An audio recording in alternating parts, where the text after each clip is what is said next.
Family, it's your boy Dewan Tajo, and we're about to break down Game 3 of the 2017 NBA playoffs between the Clippers and the Utah Jazz. And I'm also going to touch in a little bit on the Pacers versus Cavs, so just give me a second. Alright, so let's start off by saying big change in Mbah a Moute's game. He was hitting him from mid-range all day. He had 15 points, 6 of 9 shooting from the field.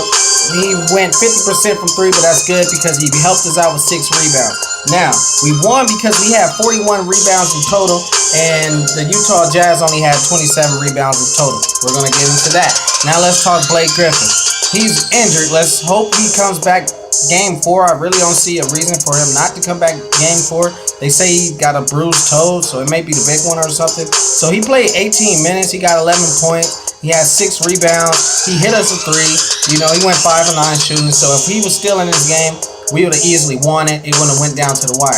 Chris Paul, on the other hand, he played 36 minutes, and he almost had a point for every minute he played. He had 34 points, 12 of 22 shooting, 2 out of 5 from three-point, and he brought in 7 rebounds. 6 of them was from the defensive end. So Chris Paul was out there doing his thing. He put that captain's badge on that jersey, and he rocked it well. Now we go into JJ Redick. He was kind of struggling a bit. He went 1 for 3 from the three-point line, 1 for 3 from the field. He had 8 points. He played 27 minutes, so he kind of just scored when we needed him to score. Spates, he had 8 points as well. He went 3 from 6 from the field. So we had a pretty solid game on our offense. Now when we comes down to it, Blake Griffin goes out early in the first half, so that provides that 15 rebound differential from Game 2. Now DeAndre Jordan, he almost fouls out the game. He stays in the game though. So he just stopped attempting those blocks, I guess. So now the hack of Shack was used on Boris Diaw at the end of the game. We're gonna get to that. Now going over to the Utah Jazz, Gordon Hayward had 27 points in the first half of the game. He ended off with 41 points total. He was 13 from 21 from the field, 4 of 8 from the free throw line. He had 8 rebounds, 4 assists, 5 turnovers. This dude came to play.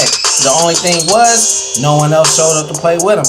George Hill, he kind of struggled, but he had 26 points, 9 of 15 from shooting. So we're gonna go into his assist ratio, their rebounded difference, because it seemed like their guards and their small forwards were the only ones rebounding the ball. They had about 3 to 4 apiece. Rodney Hood, he struggled the most. He was pretty much neutralized that game. Paul Pierce did a good job on him, as well as Jamal Crawford, even though they kind of both didn't show up. Rodney Hood had 20 minutes, only scored 6 points, 2 of 4 shooting from the field, 1 of 3 from the 3. You know, so overall, we kind of had played a complete game. If it wasn't for a botched call, I feel on the refs' half in the in the fourth quarter, we kind of probably would have lost that game. And here's the reason why we would have lost that game. Boris Diaw, he hit that 3, and it was highly contested. It wasn't contested. He was fouled. He was fouled, and he hit the 3. So it would have been a 4-point play. But instead of them, they said, I don't know how it transpired. They said he only is going to shoot two free throws. So they took 3 points away. So it would have been a 4-point play, but they ended up only getting two attempts at points, and he missed 1 of the free throws, and that's allowed us to win the game 111 to 106. So now we're going up 2-1 in the series. So this is where it gets interesting. We got one more game in Utah, I believe, and then we're headed back to LA. Usually LA teams or West Coast teams in typical fashion, or teams with stars on them, they like to rest that game 4 and then take it back and then win game 5 at home in front of the fans. In this situation, I don't think they should do that, because they barely got that game off last night. And I feel that the Utah Jazz feel that they can really beat them. Gordon Hayward feels that he can take it upon himself to win certain games for them in this series. So if I figure out, the sooner the better. You're up 2-1, just go out and get that win, and just seal the deal, man. Just seal the deal. You're up 2-1, go to get the win, and actually you're gonna bring it home anyway and get the win in front of your fans with Game 5. So This is gonna be interesting. I just hope that we continue with the same energy, the same type of pace of flow. I don't want to see DeAndre Jordan on the floor so much in late game situations, but that's up to coaching. It is what it be. So now we're gonna go on to the Cavs and the Pacers. Cavaliers came back from a 26-point deficit, exiting the third and entering the fourth. Exiting third with about 6 minutes left, they narrowed the gap down to 9 points. And then they narrowed it down to 6. Going into the fourth quarter, I knew this game was a wrap. LeBron was like a steamboat. He had 41 points. He had 13 rebounds. He had 12 assists. He had 4 fouls. I think he had 5, but they took one away later. He had 2 blocks. He stayed in the game. He was in foul trouble roughly the whole fourth quarter. He did not commit another foul.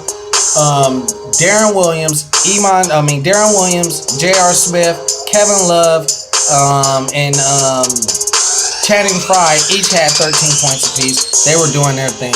In late game situations, Channing Frye really came through. Late game situations, J.R. Smith really stepped it up on the defensive end when he was guarding George, when he was guarding Teague, and when he was also guarding. I forgot the other name. But anyway, when Miles Turner constantly got matched up with LeBron James when they had their lead, that was kind of a mismatch, and they were just feeding off of it because they started up running up the check in the first half. The thing about the Indiana Pacers, I feel that they're designed and they're built to score about 100 points a game, and the Cavaliers knew that. So it was just like a race of who's going to score 100 first. The Cavs can easily score 100 to 120. So they scored their 100 points, and it's kind of like they sealed it up. They managed to put 14 points extra up on the board because they wanted to get the win. But I honestly think they capped out around that 100 mark. They really weren't supposed to, get that big lead up on the Cavs. And the Cavs knew what they had to do. They just had to sink their teeth in on the defensive end, and they had to stop throwing the ball away.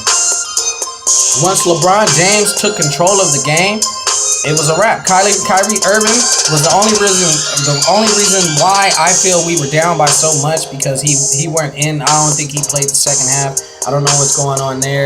He probably irritated something. So we're gonna look into that. But LeBron James, 41 points, 13 rebounds, 12 assists, a triple double going into Game 4. It's gonna be a sweep, and we all knew it was gonna be a sweep. So we're just gonna watch this sweep unfold. Hopefully Paul George and them can get it together for next year, and we'll see. And anyone who wants to say that game was lucky, no, it was not lucky. That was those passes was perfect. Kyle Korver was hitting when they needed him to hit. He struggled since he got to the Cavs. Everyone was putting up Dellavedova or Kyle Korver sign. Now who would you rather have? When you need 13 points, rather stretched out in the game, I'd rather have those 13 points when I need them. If them 13 points come late in the third, or early or late in the fourth, I need those 13 points then, because those 13 points going to help us win the game, on top of what King is doing over there. So tune into this series. It's going to be pretty interesting. Well, that one's not going to be pretty interesting, but the Clippers and the Jazz is going to be pretty interesting in my opinion, because I just want to see what's going to happen. If we manage to get past the Jazz, I think we can go in with the momentum and we can probably upset the Golden State Warriors. Here's the thing. If we don't have Austin Rivers, if Jamal Crawford is not showing up to play, if Raymond Felton is not hitting when his number is called, if Mbah Moute is not hitting when his number is called, if JJ Redick is not even hitting when his number is called, then I really don't see us beating the Golden State Warriors, but I'm rooting for us to beat the Golden State Warriors. Because Durant's not all the way healthy, and even when he's all the way healthy, it seems like they're more aggressive. They're more of an aggressive team. They're a fast-paced team, but they're not an aggressive team. So once we start getting aggressive with them and physical with them in the paint, we force them to beat us from the three, which they showed they can beat many teams from the three.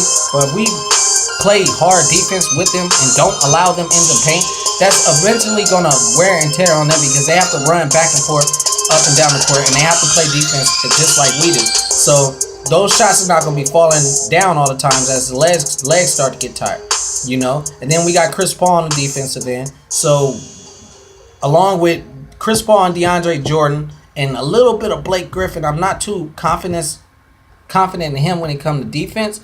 But as it pertains to offense, I really don't see JaVale McGee or a Zaza Pachulia stopping him, or a DeAndre Jordan in the paint. So that's the reason why we got to play smash mouth basketball with them. We got to drive it to the paint first half. You feel me? First half. If that ain't working, then we can start doing all the shooting and throwing all the lobs. You know, but we can tone the lobs back a little bit in the first half. This is hypothetically speaking, if we make it past the Jazz and go on to play the Golden State Warriors. I feel that we got a good shot if we just keep playing them in the paint. If we play them in the paint, we'll win because they don't have the bigs down there. You know, they got David West, but come on, he's more of like a spiritual leader or an elder leader over there than he is really a player right now. I'll put Maurice Spates up against him, and those two players kind of cancel each other out. We got total mismatches with the bigs. With the guards, that's up for the debate. You can say that Stephen Curry is a better shooter than Chris Paul, but he's damn sure not a better defender. You feel me? Now with the small forwards or shooting guards, you can say that Klay Thompson is a better shooter than Jamal Crawford, but he's damn sure not a better defender. So, you know, like, subscribe, tune in, watch these series. I'm rooting for the Clippers to take the West, and I'm rooting for the Cavaliers to take the East. So we're gonna see how that works out. So like, comment, subscribe. I'm gonna put all my info, and if you want to follow me on Instagram, if you want to follow me on Twitter, Facebook, or whatever, that's gonna be in the description. So click the link, subscribe, and I'll see you. Peace, family. Enjoy your day. Happy Saturday.